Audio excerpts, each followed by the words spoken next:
everyone, it's Maki here. Only about 4 days are left until the release of the movie Gundam Seed Freedom.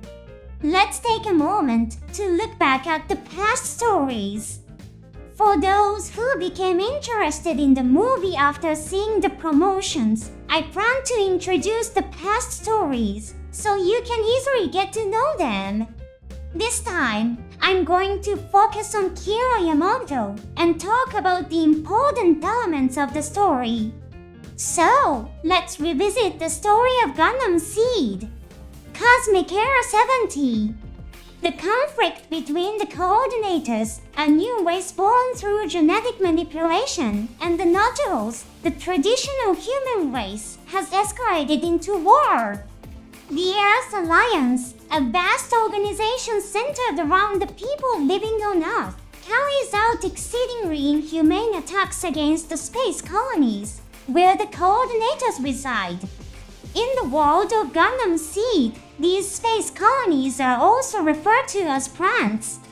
Moreover, the term plant also denotes the nation formed by a collection of space colonies inhabited by coordinators. It's a bit confusing, but worth remembering. Let's return to the story. The agricultural plant Junius 7, a center for food production, was destroyed by a nuclear missile launched by the forces of the Earth Alliance.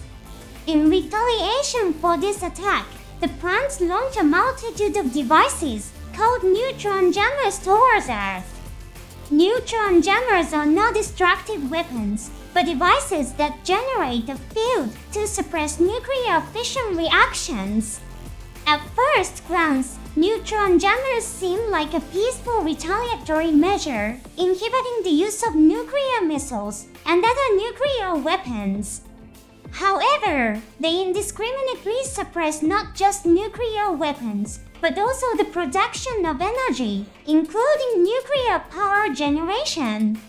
Moreover, as a side effect, they hinder the transmission of radio waves, making it impossible to use machines that support civilization, such as long-distance communication.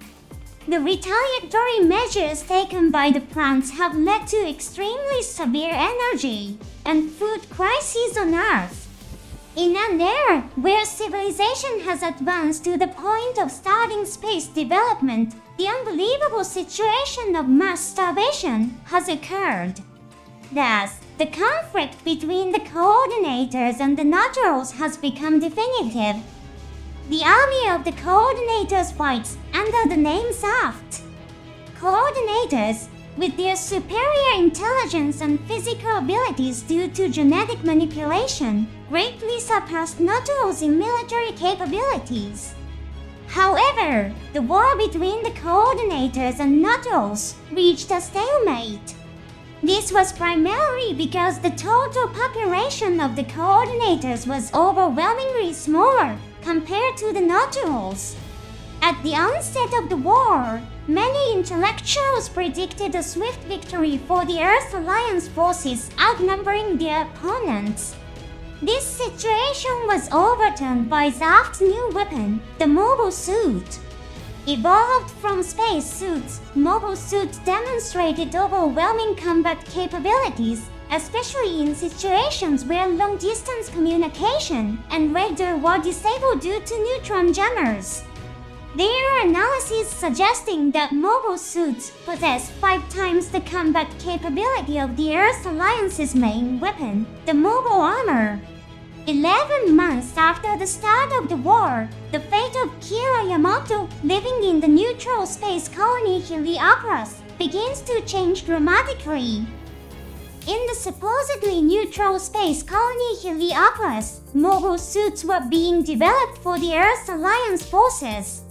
Zaft's Lawler Creed received this information and initiated an attack on Heliopolis. Kira helped the civilians, who failed to escape in time. A blonde girl shows a face of anger and sorrow upon seeing the weapons of the Earth Alliance forces.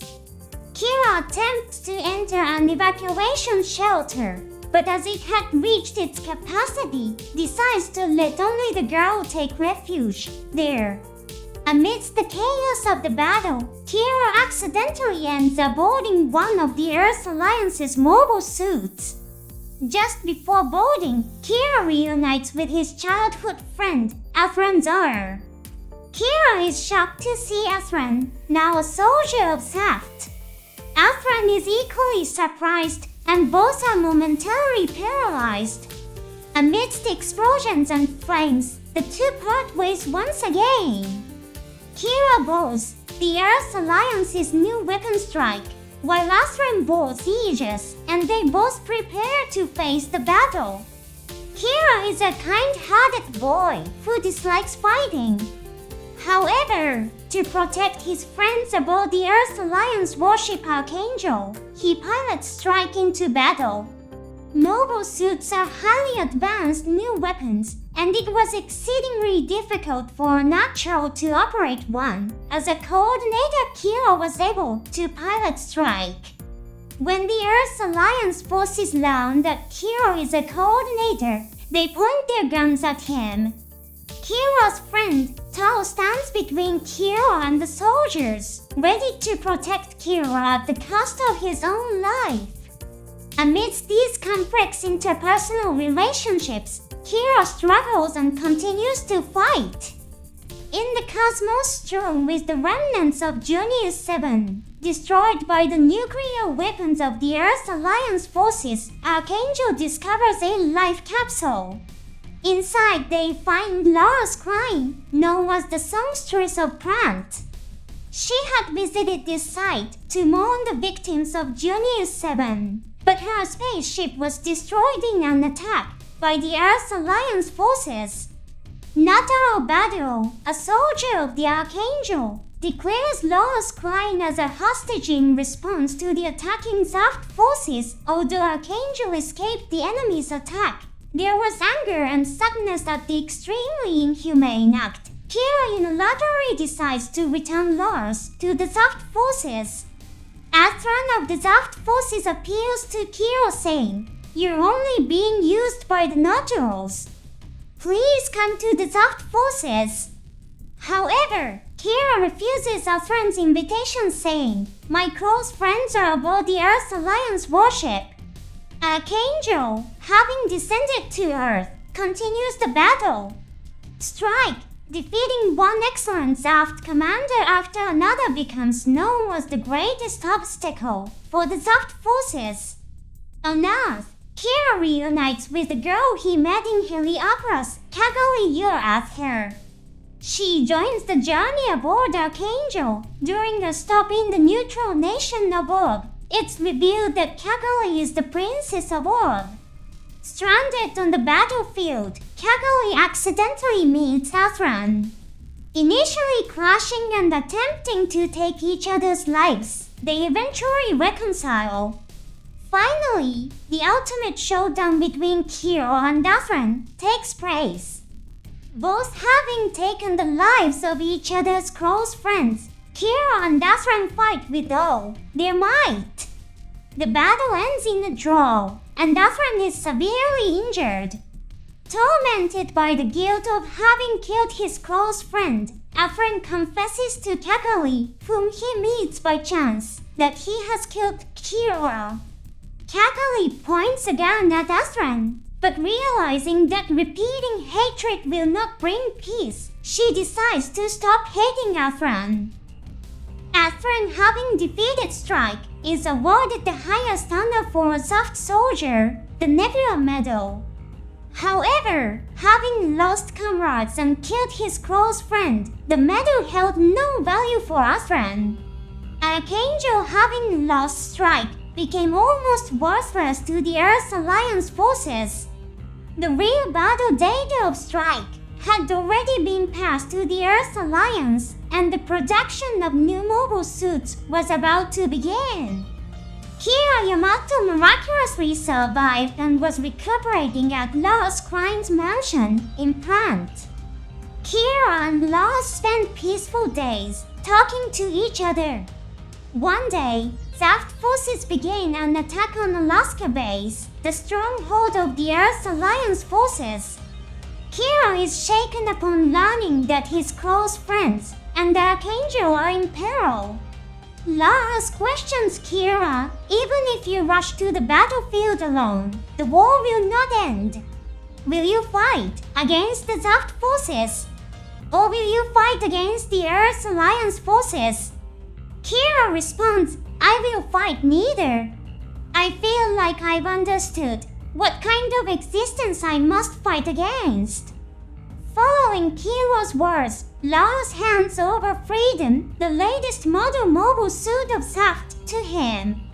Kira aboard Freedom sorties towards the stronghold of the Earth's Alliance forces. He is informed by Ramirez, the captain of Archangel, that the Earth's Alliance's stronghold plans to use a self-destruct weapon to take the Zaft forces down with them.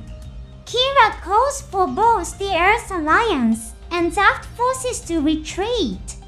After a massive explosion destroys everything, Kira reunites with the people of Archangel. Archangel, used as a disposable pawn by the Earth's Alliance forces, sets its course for the neutral nation of Orb.